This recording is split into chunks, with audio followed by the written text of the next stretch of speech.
Mobile phone, क्या इसका बहुत ज्यादा इस्तेमाल सच में हमारे दिमाग को खराब कर रहा है? ये एक ऐसा सवाल है जो हम सबके मन में कभी ना कभी तो आता ही है।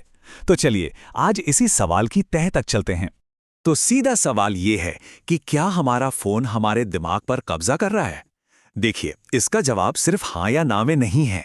जवाब छिपा है हमारे दिमाग की एक बहुत ही अहम, एक हैरत अंगेज शक्ति में। वो शक्ति जिससे वो खुद को लगातार बदलता रहता है। अपने असली सवाल का जवाब पाने के लिए ना, हमें सबसे पहले दिमाग के काम करने का एक बुनियादी नियम समझना होगा। इस कमाल की शक्ति का नाम है न्यूरोप्लास्टिसिटी। अब ये सुनने में भले ही भारी भरकम लगे, पर इसका मतलब बहुत सीधा सा है। हमारा दिमाग कोई पत्थर की लकीर नहीं है। ये तो गीली मिट्टी जैसा है जिसे हमारे तजुर्बे और हमारी आदतें लगातार एक नया आकार देते रहते हैं। और सबसे मजेदार बात जानते क्या है? पहले ये माना जाता था कि भाई ये बदलाव सिर्फ बचपन में होता है, पर अब साइंस ये जानता है कि ये पूरी जिंदगी, हर पल, हर दिन होता रहता है। हमारा हर काम, हमारी हर सोच दिमाग के अंदर के तारों को बदल रही है। अच्छा, तो सवाल यह है कि आखिर ये बदलाव होता कैसे है? इसे कंट्रोल करने वाला नियम क्या है? चलिए देखते हैं। न्यूरोप्लास्टिसिटी का सबसे बड़ा और सबसे सरल नियम है इस्तेमाल करो या गवा दो। मतलब दिमाग के जिन रास्तों पर हम ज्यादा चलते हैं वो पक्के हाईवे बन जाते हैं, और जिन रास्तों को हम छोड़ देते हैं उन पर धीरे धीरे घास उगाती है और वो खत्म हो जाते हैं।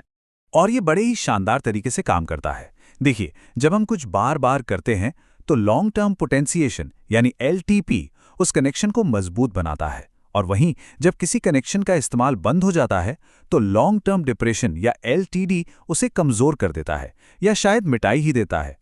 और इसी पूरी प्रक्रिया का नतीजा हम अपने रोज की जिंदगी में देखते हैं। चाहे कोई नई भाषा सीखनी हो, कोई म्यूजिकल इंस्ट्रूमेंट बजाना सीखना हो, या यहां तक कि किसी दिमागी चोट से उभरना हो, सब इसी से मुमकिन होता है। लेकिन दिमाग की ये जो सीखने की ताकत है ना, ये एक दोधारी तलवार की तरह है। यही प्रक्रिया जो हमें काबिल बनाती है, वही हमें बुरी आदतों का गुलाम भी बना सकती है। और इसी वजह से आज के न्यूरोसाइंटिस्ट लत को इच्छा शक्ति की कमी नहीं मानते, वो इसे दिमाग की प्लास्टिसिटी प्रक्रिया का हाईजैक हो जाना मानते हैं। ये दिमाग में हुआ एक असल बदलाव है। असल में दिमाग में एक रिवॉर्ड सर्किट होता है जो हमें अच्छा महसूस कराने वाली चीजें दोबारा करने के लिए उकसाता है। और मजे की बात यह है कि यही रिवॉर्ड सर्किट जो लत की जड़ बन सकता है, ठीक वही हमारे फोन के मजेदार ऐप्स या सोशल मीडिया की कभी ना खत्म होने वाली स्क्रोलिंग से बार बार एक्टिवेट होता रहता है। तो एक सवाल उठता है, अगर हमारा दिमाग लगातार कनेक्शंस बना और मिटा रहा है, तो फिर वो पूरी तरह से आउट ऑफ कंट्रोल क्यों नहीं हो जाता? इसका जवाब है होम्योस्टैटिक प्लास्टिसिटी।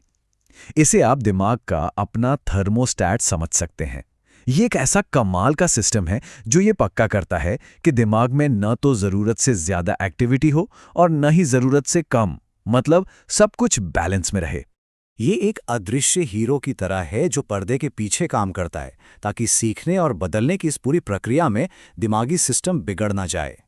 और ये संतुलन कितना जरूरी है, इसका अंदाजा आप इस बात से लगा सकते हैं कि जब ये बिगड़ता है तो मिर्गी से लेकर डिप्रेशन और अल्जाइमर तक कई गंभीर समस्याएं पैदा हो सकती हैं। तो चलिए अब इस सारी जानकारी के साथ अपने असली सवाल पर वापस लौटते हैं।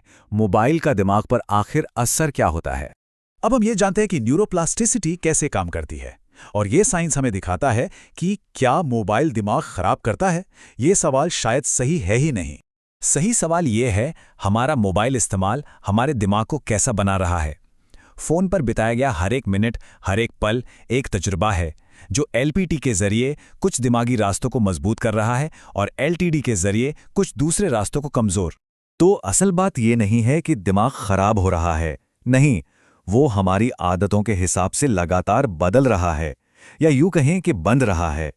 हर एक नोटिफिकेशन, हर लाइक, हर स्क्रोल उसे एक खास आकार दे रहा है।